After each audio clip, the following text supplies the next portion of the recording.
range scale. The question was, how long does it take to balance the hormones, and how long does it take for you to start feeling better? I say this, every person is individual. We've had success with people that have come to us, I'm going to say maybe 50–60% of the time when we talk to somebody, the first time we pretty much get them feeling a lot better. One of the tools that we use is 18 different symptoms, and you grade it from 1 to 10. So if you started talking and said, irritability, I'm a 10, I want to rip everybody's head off, okay? And we gave you a certain amount of progesterone, you come back to us and say, you know what? I'm not a 10 anymore, I'm more like a 5. I still need a little bit of help. We may increase the dose, we may tell you to wait another month to see whether or not everything equilibrates, okay? Depending on the individual. But it's what you want to know is that, yes, you should be feeling better as soon as we get you started, especially for women.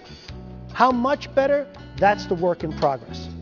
The question was, how often do you do the saliva test? And I like to have checks and balances. So we get an initial test, then we prescribe, then you call us back, let us know how you're doing, and symptoms really do guide a lot. But to answer your question, at 6 months, we do another saliva test to make sure, quote, things are in balance. So like I said before, this is not like, here's a pill, I'll see you in a year type of thing. And then things change too. If you're under a lot of stress, you'll say, you know, I got to use more of my progesterone. It's a moving target on people too. But to get the balance and to answer your question, we would retest you at 6 months. I'm sorry, the question was, if you're taking Fosamax to help for osteoporosis, should you stay on the Fosamax if you're on the program? It's additive.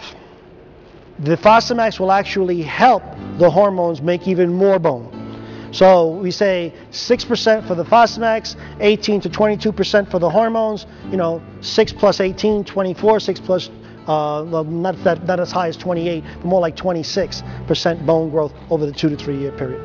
Sorry, the question was, daughter's being diagnosed as bipolar, is that a hormone imbalance? It's not a hormone imbalance, but we found certain people that have the bipolar disease that once they've gotten their hormones adjusted, they've had less symptoms. If you're already taking hormones and you want to take a saliva test, you don't need to get off of your hormones. We don't want anybody going suicidal or homicidal, okay?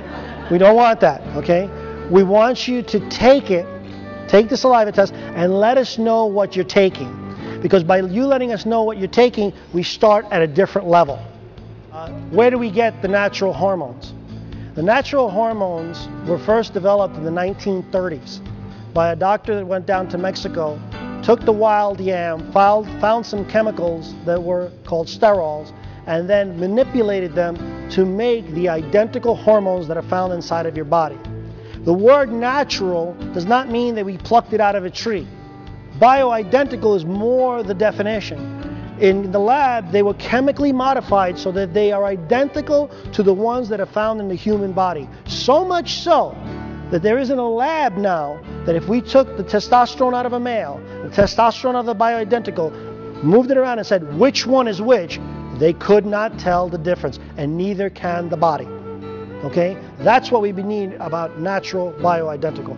Identical to what should be in a human body.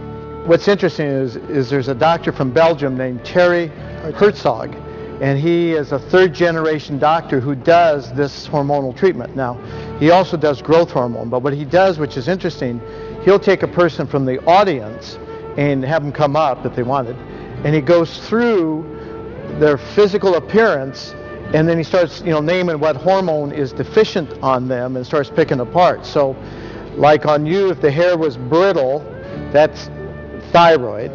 Loss of the lateral eyebrow, his grandfather coined the term, the sign of Eugene Herzog. That's what they use in Europe.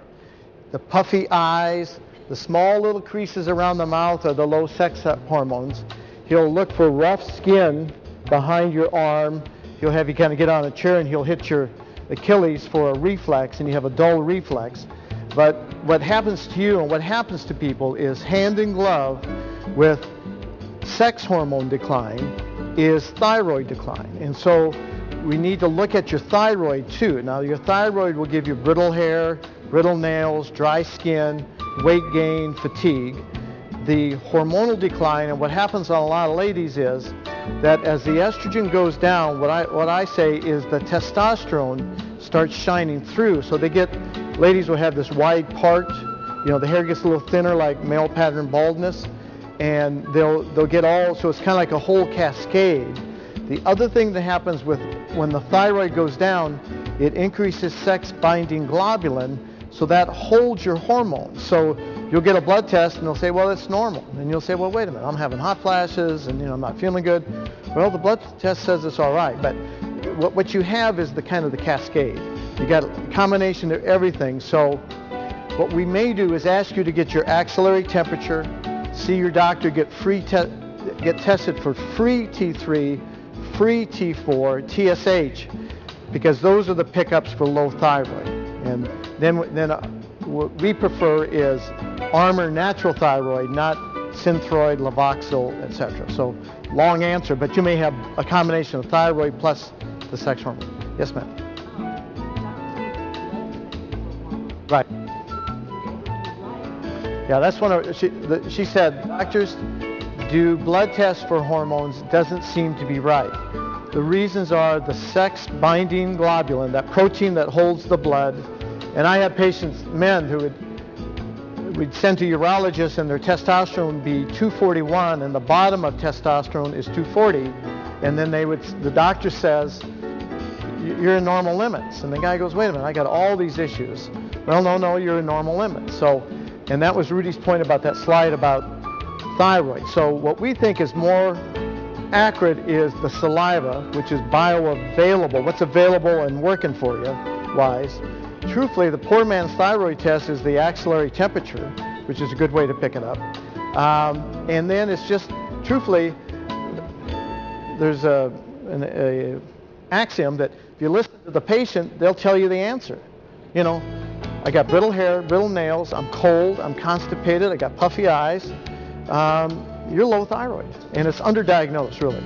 And there's a lot of people out there with low thyroid. We just spoke to a patient, I just consulted with a patient who came to me and said, for 6 months, I've been doing really good on the natural hormones, but I can't get in touch with my doctor and I can't get a refill on my Armour thyroid, so I haven't used my Armour thyroid in about 10 days.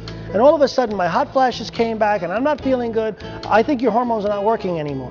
No, what's happening is because of the low thyroid, the steroid hormone binding globulin has gone up, and her own body has stolen her hormones, so she thinks she doesn't have enough.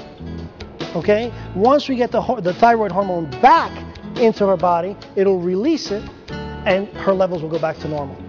There are people here that will say to me, they have patients or they have family members that are in other parts of the country. How do we take care of them? We send them a saliva test. Okay, I had one particular patient that I remember that was also 80, and he commented to me after we got him back that he felt like he had one foot in the grave and the other foot in the banana peel. Okay, and we turned him around. Those are the people that really show a significant change really quickly. Okay, because the further down the road you are, the quicker you come back. Okay, you're just little off. A lot of supplementation just does a little bit.